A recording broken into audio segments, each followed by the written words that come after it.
আজকে মেবি 4 নম্বর লেকচার না? হ্যাঁ, এর আগে অনেক ম্যাথ কিন্তু করানো হয়েছে, এবং ওইগুলো ম্যাথ থেকেও কিন্তু বোর্ডে কিন্তু আসে প্রশ্ন। তবে সৃজনশীলের জন্য এই টাইপটা হচ্ছে সবচেয়ে ইম্পর্টেন্ট।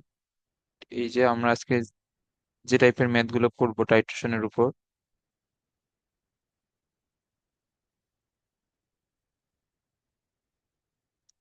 আচ্ছা, তো শুরুতে এই টাইট্রেশনের যে সূত্রটা আছে।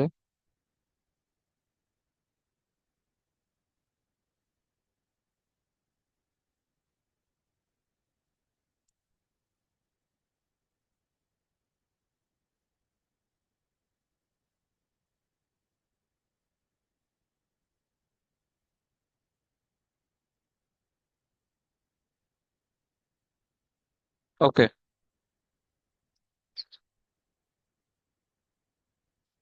এখন এটা অনেক অনেক বইয়ে এটা কি টাইট্রেশন, অথবা অনেক জায়গায় হয়তো এইভাবে লেখা আছে ট্রাইট্রেশন।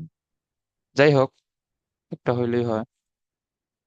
ওকে, তো এখন অম্লক্ষারক এটা টাইট্রেশনের মধ্যে যেমন যদি HCl এবং সালফিউরিক অ্যাসিডের বিক্রিয়া, সোডিয়াম হাইড্রোক্সাইড এবং সালফিউরিক অ্যাসিডের যদি এখানে বিক্রিয়া দেই, এখানে কি উৎপন্ন হবে বলো?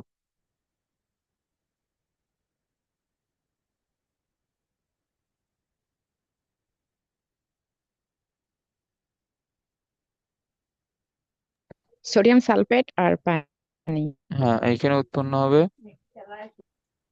সোডিয়াম সালফেট এবং পানি। ওকে, তো এখন এখানে আমরা যদি সমতা করতে যাই, তাহলে এখানে সোডিয়াম দুইটা, এখানে দুইটা দেয়া লাগবে। দেন সালফেট আয়ন একটা আছে, এখানে একটা হাইড্রোজেন, এইখানে দুইটা, আর এইখানে দুইটা মিলে চারটা। তাহলে এইখানে দুই দিলে, দেন এই দুইয়ের জন্য এইখানে, হ্যাঁ এখন মিলছে সম্ভবত।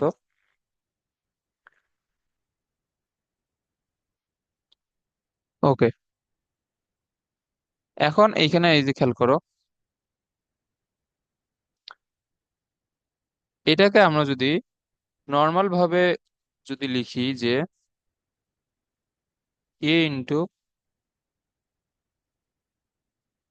অ্যাসিড আর B ইন্টু বেস বা ক্ষার, এবং এইখানে আমাদের লবণ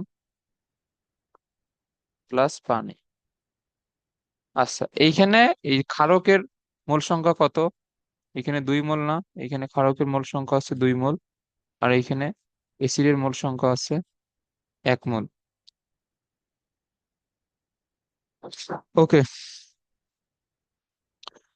এখন এইখানে এই যে এই বিক্রিয়াটা এই যে খেয়াল করো, এটা হচ্ছে একটা জেনারেল বিক্রিয়া, যে এখানে এ তে অ্যাসিড আর বি তে বেস বা ক্ষারক। আর স্মল এ দ্বারা এখানে বোঝানো হয় অ্যাসিডের মোল সংখ্যা, বি দ্বারা বোঝানো হয় ক্ষারকের মোল সংখ্যা, এবং এইটা অবশ্যই সমতা করার পরে। এটা তুমি সমতা করার পর এটা বুঝতে পারবা যে কয় মোল অ্যাসিড লাগবে বা কয় মোল আর লাগবে। ওকে, এখন এই যে টাইট্রেশন বিক্রিয়ার জন্য এটা হচ্ছে অ্যাসিডের অ্যাসিডের ঘনমাত্রা ইনটু অ্যাসিডের আয়তন ডিভাইড বাই,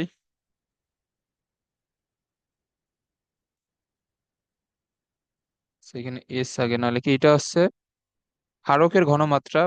বি তে কিন্তু বেস, বেস মানে হচ্ছে বেস মানে হচ্ছে ক্ষারক। Okay, আর এতে তো অ্যাসিড।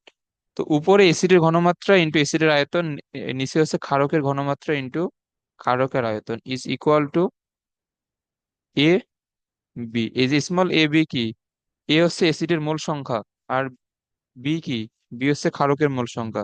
এই সূত্রটা আমরা টাইট্রেশনের ম্যাথগুলোতে ইউজ করব। সো এই সূত্রটা লিখে নাও। এই যে বুঝছো তো এটা? হুম, এই বুঝছি। সূত্রে এখানে কিভাবে লিখতে হবে? ওকে,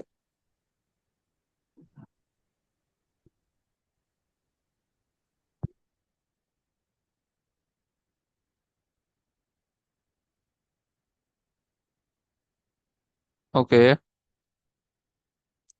আচ্ছা, তো এখান থেকে আমরা ম্যাথ শুরু করি।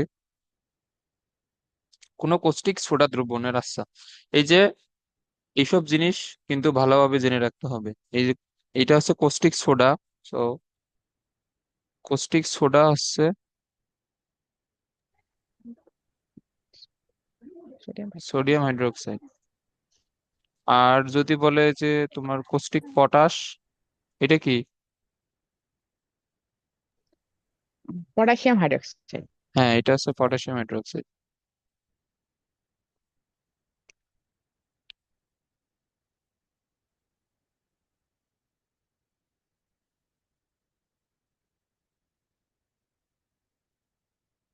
ওকে, তো এখন এইখানে এই যে বলছে যে কোনো কৌষ্টিক সোডা দ্রবণের 20 মিলিলিটারকে প্রশমিত করার জন্য সালফিউরিক অ্যাসিডের প্রয়োজন হয়। সো এই টাইপের বিক্রিয়ার মেথগুলোর জন্য অবশ্যই আগে বিক্রিয়াটা লিখে নিতে হবে। এটা হচ্ছে, আচ্ছা, তো sulphuric acid plus sodium hydroxide, বিক্রিয়া হবে সোডিয়াম সালফেট, পানি। সো এইখানে 2 আসবে, আর এইখানে তো পানির সামনে 2 যাবে। আমরা তো এই বিক্রিয়া সমতা তো একটু আগেই আমরা করলাম।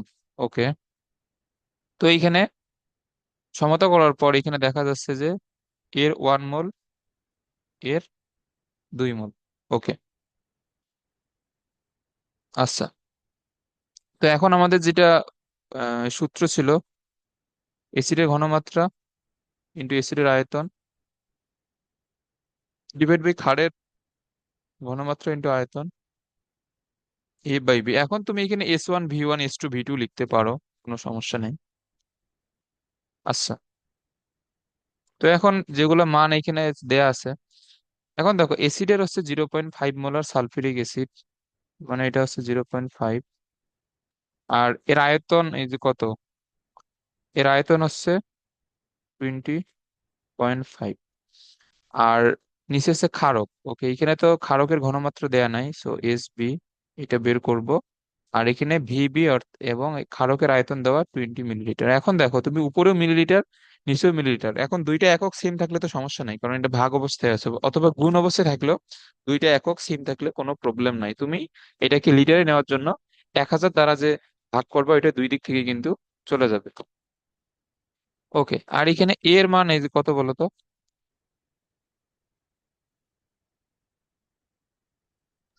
ওয়ান। হ্যাঁ, এ হচ্ছে 1 আর বি হচ্ছে 2। ওকে, তো এখানে SB তুমি যদি বের করো, আহ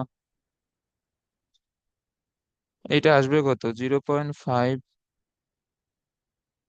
ইন্টু 20.5 ইন্টু 2 ডিভাইড বাই 20। আচ্ছা, তো এটা আসবে 1.025। আচ্ছা, আমরা এ কোন এককে লিখছি? এটা হচ্ছে মোলার এককে, সো এটাও আসবে মোলার এককে। আচ্ছা, এটা হচ্ছে আমাদের এই ক্ষারকের প্রয়োজনীয় ঘনমাত্রা। ওকে, এখন যদি এটা হয় ওই ক্ষার দ্রবণের মোলারিটি কত, সো এটা একটা অ্যান্সার, ক্ষার দ্রবণের মোলারিটি, এবং তাতে প্রতি লিটার আয়তনে কত গ্রাম কস্টিক সোডা আছে তা নির্ণয় করো। ওকে, এখন এখানে নির্ণয় করতে বলছে প্রতি লিটারে কত গ্রাম আছে। এখন এই যে ঘনমাত্রা, এখন এখানে ঘনমাত্রা 1.025 মোলার, বা এটা দ্বারা কি বোঝায়? আচ্ছা, এখন মানে তুমি যদি বাংলা ভাষা দিয়ে নাও লিখতে চাও, আমরা সূত্রের মাধ্যমে লিখতে পারি। মানে এখন বাংলা ভাষা বলতে এইটার দ্বারা আসলে কি বোঝায়, যে মোল পার লিটার না, এটা তোমার মোলারের আরেকটা একক। সো এইটার মানে বাংলা টার্মটা কি আসলে, যে প্রতি লিটার আয়তনে 1.025 মোল আছে। সো তাহলে 1 লিটার আয়তনে মোল সংখ্যা হচ্ছে 1.025। এরপরে তোমার ভর জানতে চাইছে, এখন তুমি মোল সংখ্যা থেকে ভর কিভাবে বের করবা, বা এই কত গ্রাম এটা কিভাবে বের করবা মোল সংখ্যা থেকে? আণবিক ভর দ্বারা ভাগ করে।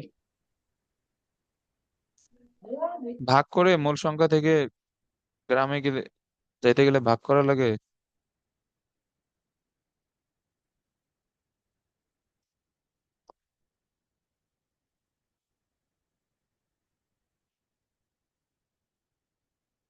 ও, মূল থেকে গ্রামে, না, গুণ করা লাগবে। হ্যাঁ, তো এখন এইখানে মানে তুমি চাইলে ওইভাবে বাংলা ভাষা দিয়েও লিখতে পারো, অথবা আমাদের একটা সূত্র জানা আছে, N is equal to S into V. So S হচ্ছে এখানে 1.025, আর ভি কত? ভি হচ্ছে, বলছে প্রতি লিটার, তার মানে 1 লিটার, তাহলে এন এর মান হবে 1.025 মোল, এবং ডাব্লিউ হবে এন ইন্টু আণবিক ভর। তো সোডিয়াম হাইড্রোক্সাইডের ভর হচ্ছে 40, সো এটা আসবে 41 গ্রাম। এটা বুঝছো? হ্যাঁ, বুঝছি। ওকে। এরপরে এটা পড়ো, 500 মিলিলিটার আয়তনে সালফিউরিক অ্যাসিড দ্রবণে 49 গ্রাম সালফিউরিক অ্যাসিড দ্রবীভূত আছে। উক্ত দ্রবণের 50 লিটার পরিমাণকে 10% সোডিয়াম হাইড্রোক্সাইড দ্রবণ দ্বারা প্রশমিত করতে কি পরিমাণ সোডিয়াম হাইড্রোক্সাইড প্রয়োজন হবে? ওকে।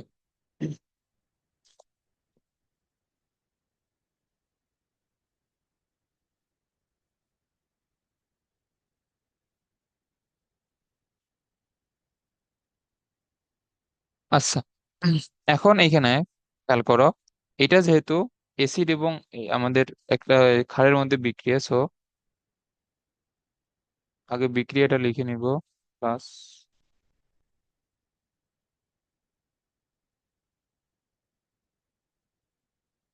ওকে, এখানে আসবে সোডিয়াম সালফেট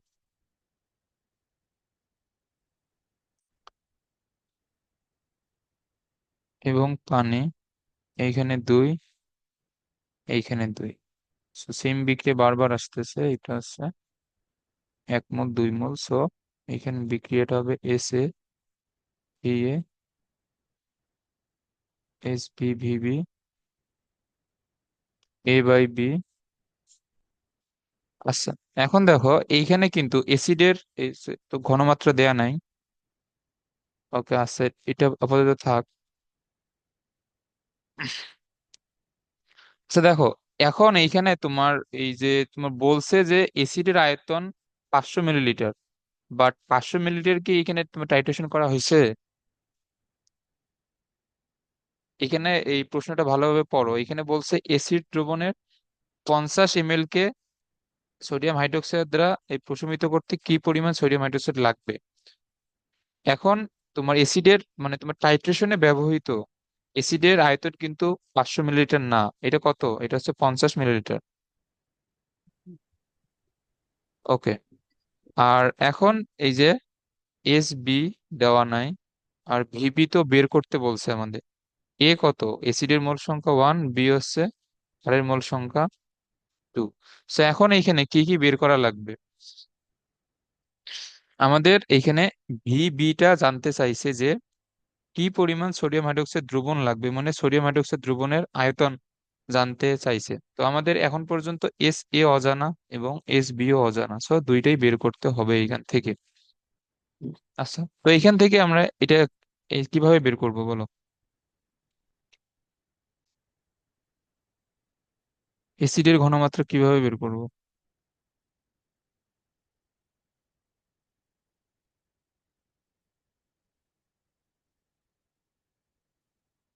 এগুলো কিন্তু আগের ক্লাসে করানো হয়েছে।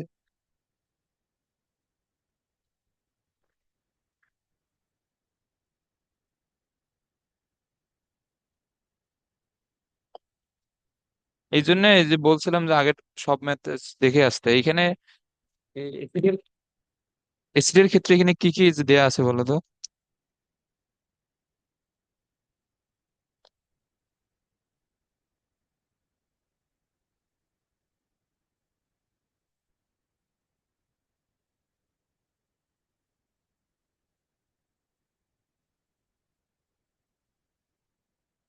এইখানে বলছে যে 500 মিলিলিটারের একটা অ্যাসিড দ্রবণ আছে, এবং এইখানে এর পরিমাণ হচ্ছে 49 গ্রাম এবং এটা হচ্ছে সালফিউরিক অ্যাসিডের দ্রবণ। তো এখন তোমার এই ঘনমাত্রা নির্ণয়ের সূত্র কি?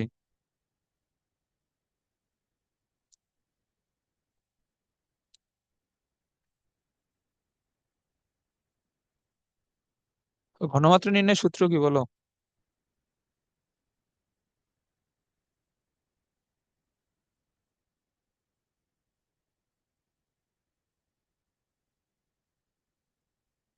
এটা মনে নাই?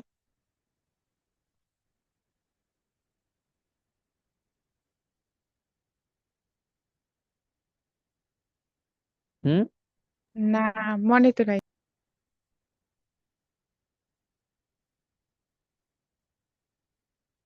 তো আমরা তো এই সূত্রটা শিখছিলাম যে W is equal to S V M, এখানে সবই তো দেয়া আছে। এখানে ডাব্লিউ হচ্ছে 49 গ্রাম, এস বের করতে হবে, ভি দেওয়া 500 মিলিলিটার। এই সূত্রে ভি কোন এককে ইউজ করা লাগে? এই সূত্রে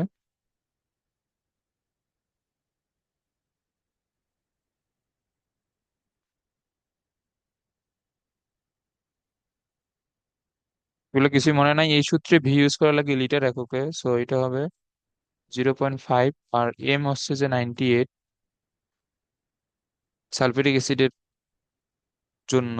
সো এটা হবে তোমার 49-কে 98 দ্বারা ভাগ করলে 0.5, আর এইদিকে 0.5 মিলে এটা কাটাকাটি চলে গিয়ে এখানে হবে 1।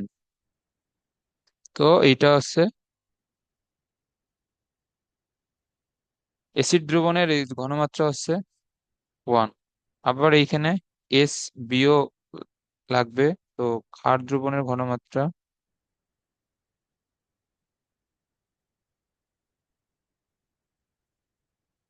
তো এখানে ক্ষার দ্রবণের ঘনমাত্রা নির্ণয় করা তো সহজ, কারণ এখানে বলছে 10% সোডিয়াম হাইড্রোক্সাইড। তো 10% সোডিয়াম হাইড্রোক্সাইড দ্বারা এখানে বোঝায় W is equal to 10 gram, V is equal to 100 millilitre. আর সোডিয়াম এর জন্য আণবিক ভর হচ্ছে 40। তো আমরা এগুলো অলরেডি এখানে এগুলো পড়ে আসছি। তো এস ভি এম, এস হচ্ছে এখানে ডাব্লিউ 10 ডিভাইড বাই 100 মিলিলিটার মানে 0.1 লিটার, এম এর মান হচ্ছে 40। তো এস বি এখানে হবে উম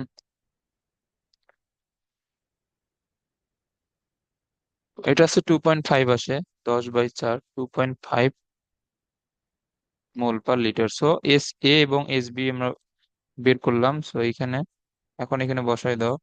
এস এর মান হচ্ছে 1 × 50, এস বি এর মান হচ্ছে 2.5 × ভিবি, আর এইখানে আছে half.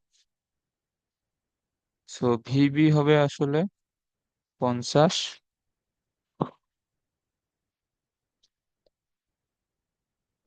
Into 2 divide by 2.5। So 20 into 2, এটা হচ্ছে 40। সো ভি এ আমরা যেহেতু মিলিলিটার এককে লিখছি, তো ভিবি হবে মিলিলিটার। এত মিলিলিটার ক্ষার দ্রবণ লাগবে, এটা বুঝছো ম্যাথ? হুম। তো আগের ক্লাস রিভিশন দিয়ে না আসলে তো আসলে সমস্যা এখন ওইগুলো জিনিস বারবার। তো এখন যদি আমি রিক্যাপ করি বারবার, তো আজকের ক্লাসের না তো সমস্যা হবে। এগুলো আগে এখন তো এখানে জাস্ট এই সূত্রটা নতুন, আর এই দুইটা পার্ট তো আগেই তো এখানে করানো হচ্ছে। টাইট্রেশন খুবই সহজ, জাস্ট তোমার আগের জিনিসগুলো ভালোভাবে পারতে হবে, এখানে নতুন কিছু নাই। ওকে। এখানে বলছে 25 মিলিলিটার সোডিয়াম হাইড্রোক্সাইড দ্রবণকে প্রথমে 10 ml 0.1 মোলার HCl দ্বারা প্রশমিত করা হলো, কিন্তু পূর্ণ প্রশমনের জন্য আরো 0.15 মোলার HCl এর দ্রবণে আরো 40 মিনিটের প্রয়োজন হলো। সোডিয়াম হাইড্রোক্সাইডের ঘনমাত্রা কত? ওকে, এই প্রশ্নটাই পড়ো।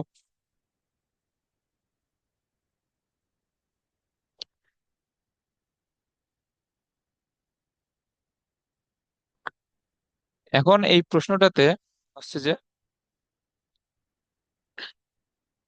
তোমার প্রথমবার সোডিয়াম হাইড্রোক্সাইডের সাথে যখন HCl এর বিক্রিয়া করানো হয়েছে, তখন এইখানে স্বভাবতই উৎপন্ন হবে সোডিয়াম ক্লোরাইড এবং পানি। এখন এইখানে তোমার এই যে প্রথম ক্ষেত্রে কিন্তু এই যৌগটা পূর্ণ প্রশমিত কিন্তু হয় নাই। এইখানে মানে পূর্ণ প্রশমিত হয় নাই এজন্য কিন্তু তোমার দ্বিতীয় ক্ষেত্রে আবার এই পূর্ণ প্রশমনের জন্য 0.1 মোলার HCl দ্রবণের প্রয়োজন হয়েছে। এখন দ্বিতীয় ক্ষেত্রে প্রশমনের জন্য যেহেতু HCl দ্রবণের প্রয়োজন হয়েছে, তাহলে প্রথমবার বিক্রিয়া করানোর পরে এই যে দ্রবণের প্রকৃতি কিরকম ছিল বলতো?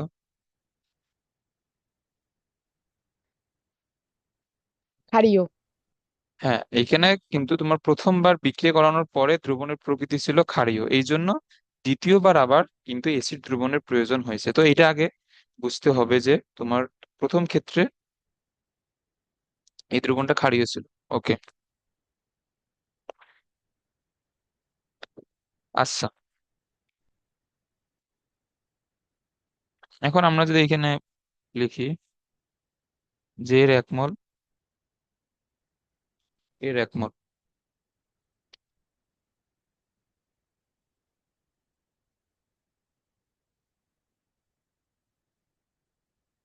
আচ্ছা, এখন এই যে তোমার প্রথমবার এই যে কি করানো হয়েছে, তোমার প্রথমবার হচ্ছে 10 ml 0.1 মোলার HCl ইউজ করা হয়েছে, আবার পরবর্তীতে 0.15 মোলার 400 ml HCl ইউজ করা হয়েছে। ওকে।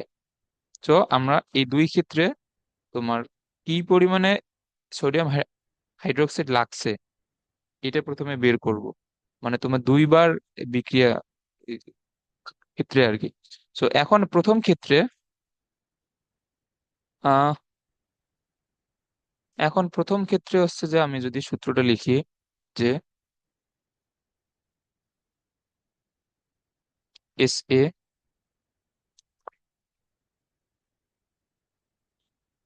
Into VA SB into VB A/B। ওকে। এখন তোমার প্রথম ক্ষেত্রে হচ্ছে 10 ml 0.1 molar. So 10 ml 0.1 into 10। ওকে। আর এটা তো এখন আমাদের মোট মোট আসলে ঘনমাত্রা বের করতে হবে। ওকে, আর এটা হচ্ছে মোট আয়তন। এখন এই যে এন সমান যে S ইন্টু V, এই সূত্রটা মনে আছে? হুম।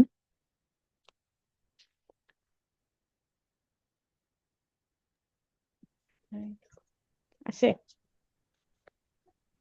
তুমি এগুলো লিখে নাও নাই? নিশ্চয়ই।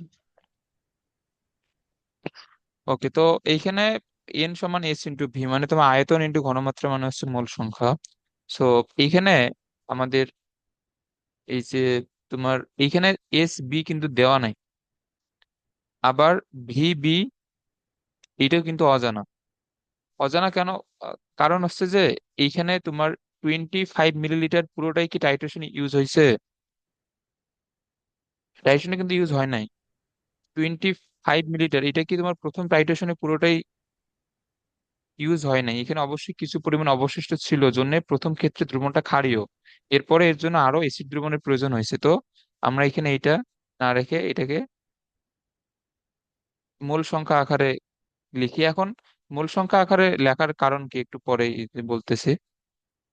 আচ্ছা, আর এই যে এই সূত্রে S ইন্টু V, এইখানে কোন এককে বসে বলো তো?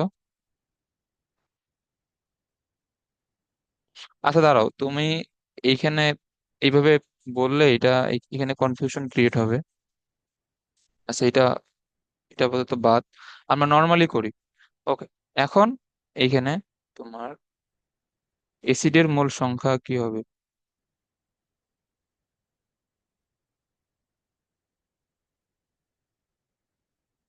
এন সমান কি S ইন্টু V। এখানে এস কত? 0.1, আর ভি কত 10 ml, এবং এই সূত্র হচ্ছে যে এটা তোমার লিখতে হবে লিটার এককে।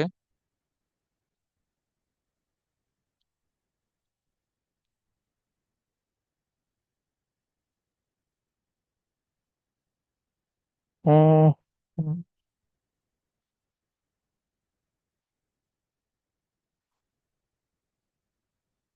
আচ্ছা, তাহলে এখানে হচ্ছে 0.1, আর এটা কত?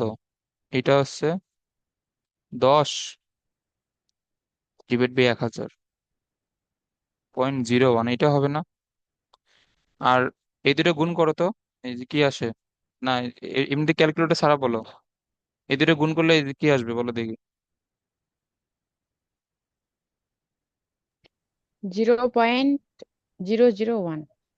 হ্যাঁ, এটা হবে 0.001। সো এটা হচ্ছে তোমার তোমার প্রথম ক্ষেত্রে এতটুক অ্যাসিড ব্যবহৃত হয়েছে। এটা বুঝছো তো না? হ্যাঁ, বুঝছি। ওকে, এখন এইখানে খেয়াল করো, আমাদের মেইন বিক্রিয়ায় 1 মোল অ্যাসিডের জন্য তোমার 1 মোল সোডিয়াম হাইড্রোক্সাইড লাগে। সো 0.001 মোল অ্যাসিডের জন্য এই এত মোলই তো সোডিয়াম হাইড্রোক্সাইড লাগবে। এটা এটা বুঝছো? অতএব প্রথম ক্ষেত্রে ব্যবহৃত সোডিয়াম হাইড্রোক্সাইডের পরিমাণ, এটা কত হবে? এটাও 0.001 মোলই হবে। এই জিনিসটা কি ক্লিয়ার? কারণ এর 1 মোলের জন্য এর 1 মোল, মানে এই সিএল এর 1 মোলের জন্য সোডিয়াম হাইড্রোক্সাইডেরও 1 মোল লাগে। সো এর যত মোল হবে এরও অত মোল। এটা কি হুম। ক্লিয়ার? হ্যাঁ। ওকে। আচ্ছা, এখন দ্বিতীয় ক্ষেত্রে খেয়াল করো। আচ্ছা, এখন এই যেহেতু সেম বিক্রিয়া, সো বিক্রিয়ার তো আবার দেওয়ার তো দরকার নাই, এবং দ্বিতীয় ক্ষেত্রে অ্যাসিডের আছে, এটা যদি N1 দেই, তো দ্বিতীয় ক্ষেত্রে অ্যাসিডের মোল সংখ্যা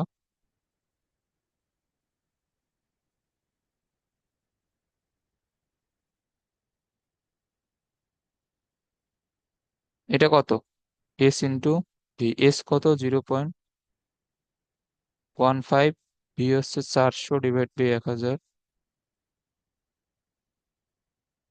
0.15, এটা হবে 0.4। এটা গুণ করলে কি আসবে বলো দেখি।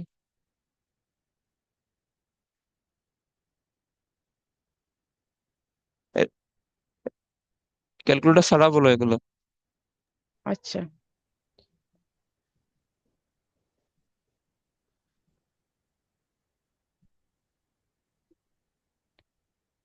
0.6।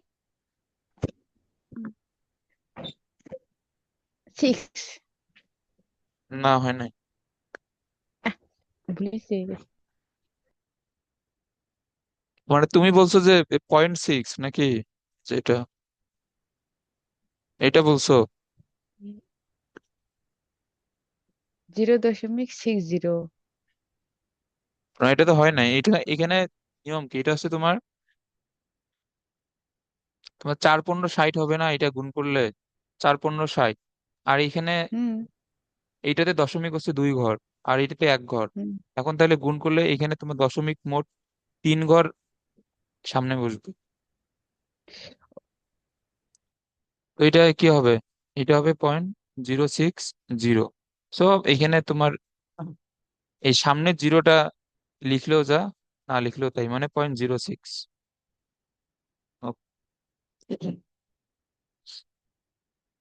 আচ্ছা, এখন এইখানে খেয়াল করে যে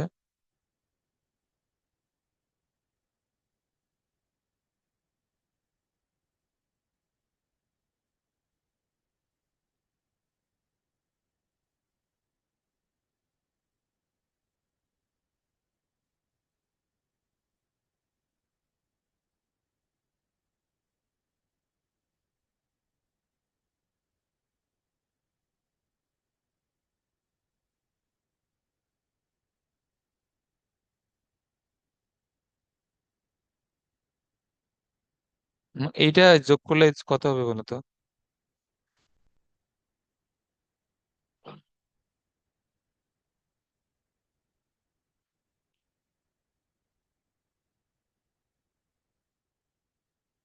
বলো।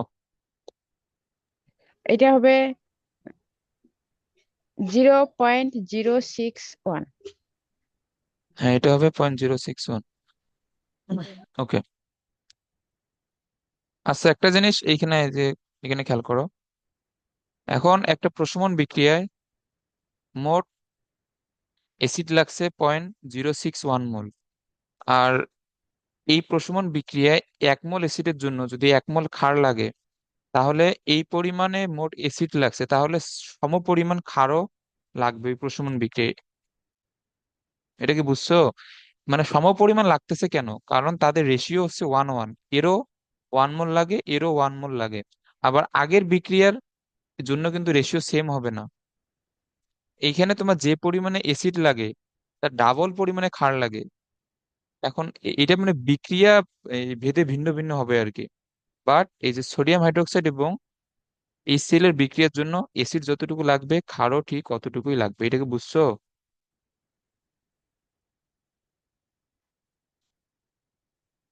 হ্যাঁ, বুঝছি। ওকে।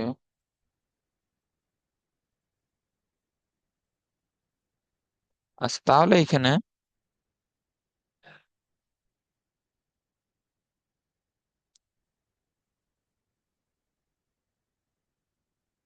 এখন মোট ব্যবহৃত সোডিয়াম হাইড্রোক্সাইডের পরিমাণও হবে 0.061 মোল। ওকে। আচ্ছা, এখন সোডিয়াম হাইড্রোক্সাইড দ্রবণের ঘনমাত্রা বের করতে বলছে। এখন এইখানে টোটাল সোডিয়াম হাইড্রোক্সাইড ইউজ করা হয়েছে 25 ml। সো ভি হচ্ছে 25 ml। তাহলে এটা হবে 0.025 লিটার। এবং আমরা জানি N = S × V। তাহলে এস হবে N/V। এন এর মান হচ্ছে 0.061 ডিভাইড বাই 0.025, ভি এর মান, এটার অ্যান্সার হবে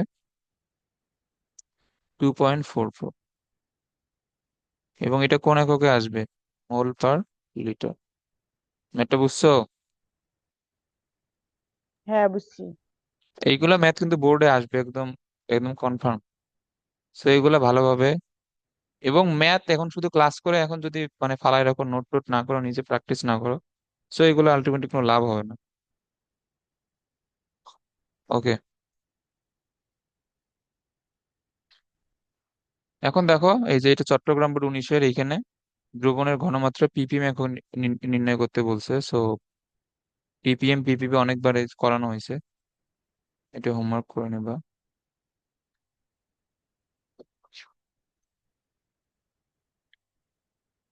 এটা খুবই সহজ। এই যে তোমার বলছে যে তৃতীয় পাত্রের দ্রবণের এই তোমার ঘনমাত্রা তো দেয়াই আছে 0.2 মোল পার লিটার। সো এটাকে আণবিক ভর দ্বারা গুণ এবং 1000 দ্বারা গুণ করলেই অ্যান্সার এসে যাবে। ওকে, এখন প্রথম ও দ্বিতীয় পাত্রের মিশ্র দ্রবণকে তৃতীয় পাত্রের দ্রবণ দ্বারা পূর্ণ প্রশমিত করা সম্ভব হবে কি না তা গাণিতিকভাবে বিশ্লেষণ করো। ওকে।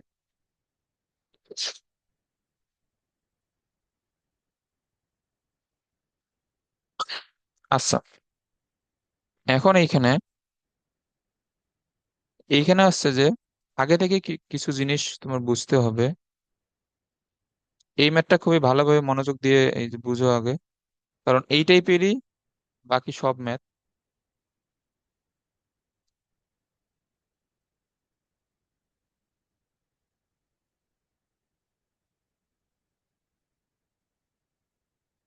ওকে। এখন এই যে প্রথম পাত্রে ছিল একটা দ্বি ক্ষারকীয় অম্ল। এখন দ্বি ক্ষারকীয় অম্ল বলতে এখানে কি বোঝায়? দ্বি ক্ষারকীয় অম্ল হচ্ছে যে তোমার মানে যারা দুইটা হাইড্রোজেনকে রিপ্লেস করতে পারে, এগুলো হচ্ছে দ্বি ক্ষারকীয় অম্ল। আচ্ছা, এটা লিখে নাও।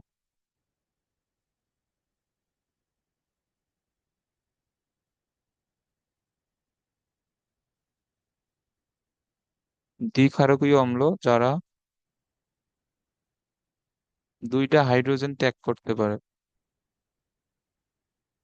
এরকম অম্ল বা অ্যাসিড কে কে আছে? হুম। Sulphuric acid. হ্যাঁ, এরকম আছে সালফিউরিক অ্যাসিড, কার্বনিক অ্যাসিড, তারপরে আরো নিতে পারো সালফিউরাস অ্যাসিড, H2SO4। সো এরা হচ্ছে ক্ষারকীয় অম্ল। আর যে বলছে এক অম্লীয় ক্ষার,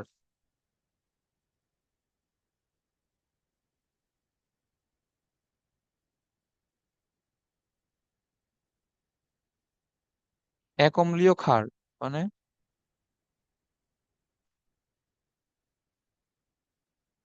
যারা একটি OH ত্যাগ করতে পারবে তারা।